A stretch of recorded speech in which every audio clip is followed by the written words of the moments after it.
나는 선생님이다. 나는 우리 학교 학생들을 너무 좋아하고 학생들을 아끼고 학생들을 사랑한다. 그래서 때로는 엄격하게, 때로는 근엄하게, 때로는 진지하게 학생들을 지도한다. 그러던 어느 날 즐거운 마음으로 수업을 하다 보니 열심히 공부하는 학생들 사이로 조는 학생이 보이고 떠드는 학생이 보이고 휴대폰이 보이고 휴대폰?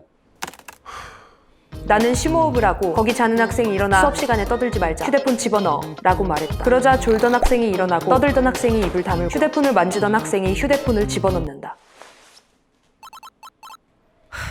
나는 한 번 더 심호흡을 하고 지금 휴대폰을 사용해야 할 절박한 사정이 있는 것이 아니라면 급박한 상황이 생긴 것이 아니라면 수업 시간에 휴대폰을 꺼내면 안 돼요. 수업 시간에는 수업에 집중해야지 라고 말했고 그 학생은 휴대폰을 집어넣는다.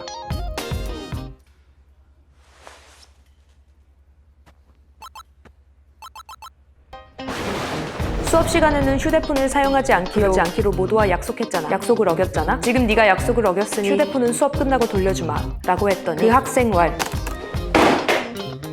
식빵! 선생님한테 한 말 아니에요.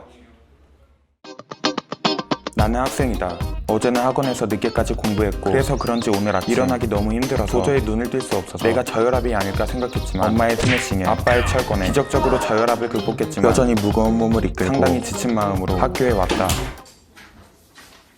그렇게 수업 시간이 되니 몸이 힘들고 눈꺼풀이 내려오고 갑자기 여기저기 쑤시고 그녀가 생각나고 수업이 어렵고 학교가 재미없고 미래가 불안하고 또 그녀들이 생각나서 그래서 나도 모르게 휴대폰을 꺼냈다. 잠깐만 보고 집어넣으려 했지만 너무 재미있어서 유용한 정보들이 가득해서 그녀들이 너무 예뻐서 1분만 더 보던 중 선생님의 목소리, 선생님의 기운, 선생님의 따가운 시선을 느꼈다. 하지만 이 친구는 떠들고 있고 저 친구는 자고 있고 저 친구는 놀고 있으니 그러니 나도 좀 더 핸드폰을 보기로 한다.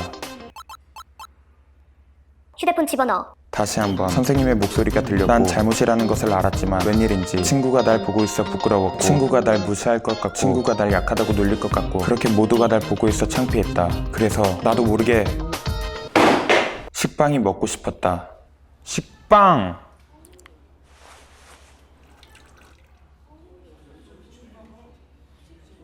선생님한테 한 말 아니에요.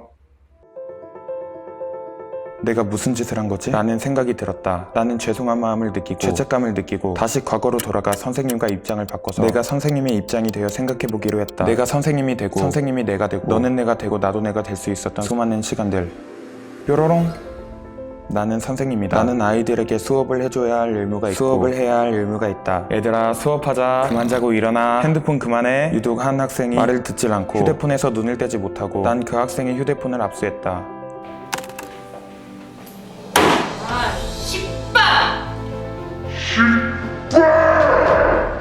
맙소사. 이렇게 입장을 바꿔놓고 보니 내가 선생님 입장에서 보니 나는 이런 감정을 느낀다. 자괴감, 우울감, 무기력. 휴직하고 싶다. 교사라는 직업에 대한 회의감에 빠진다. 친구들아, 미안하다. 우리는 학생이다. 우리는 공부를 하러 학교에 왔고 시간이 되어 수업을 받으려는데 한 친구가 방해를 하는 바람에 그 친구가 대드는 바람에 그 친구가 식빵을 먹고 싶은 바람에 선생님은 수업을 하지 못하셨다. 그래서 우리는 수업을 받지 못했다. 선생님이 충격을 받으셨고 선생님은 상처를 받으셨고 그런데 우리는 어떻게 해야지?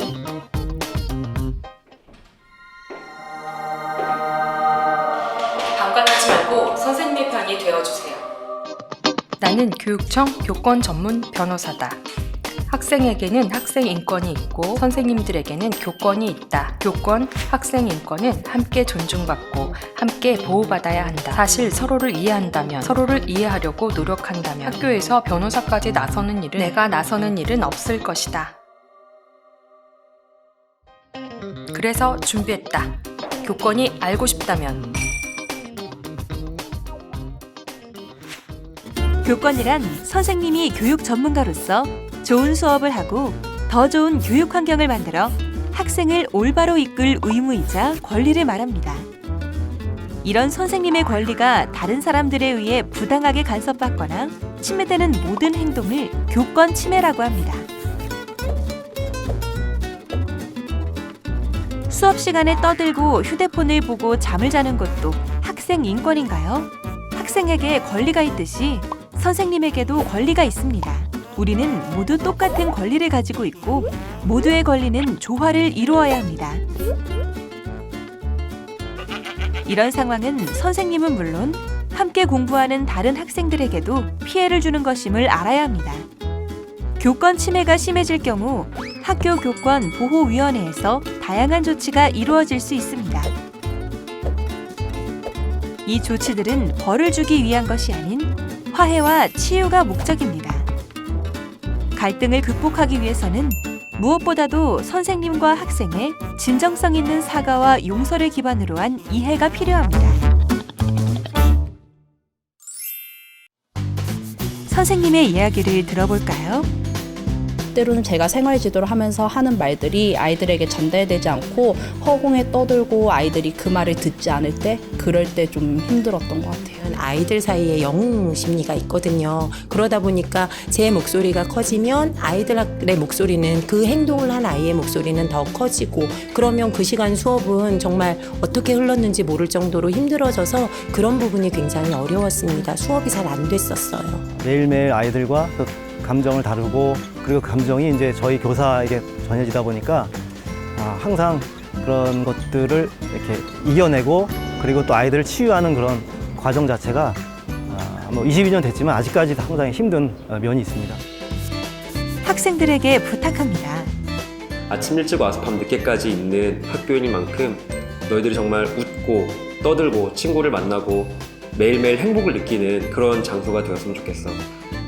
그러기 위해서 선생님도 노력할 거고 또 너희들도 학교를 조금 더 사랑하고 우리 모두가 좀 더 서로를 이해하는 그런 학교가 되었으면 좋겠어. 우리가 조금 더 마음을 열고 잘 이야기를 나누면 분명 행복하게 지낼 수 있을 것 같아. 얘들아, 많이 사랑하고 우리 앞으로도 행복하게 살자. 사랑하는 학생들, 학교에서 선생님들이 여러분들을 많이 사랑하고 있습니다. 여러분들도 우리 선생님들을 많이 사랑해 주세요. 교사와 학생, 두 교육 주체가 함께 있는 곳. 그곳이 바로 학교입니다. 가르치고 배우는 일의 소중함, 그 소중함을 여러분이 함께 지켜주세요.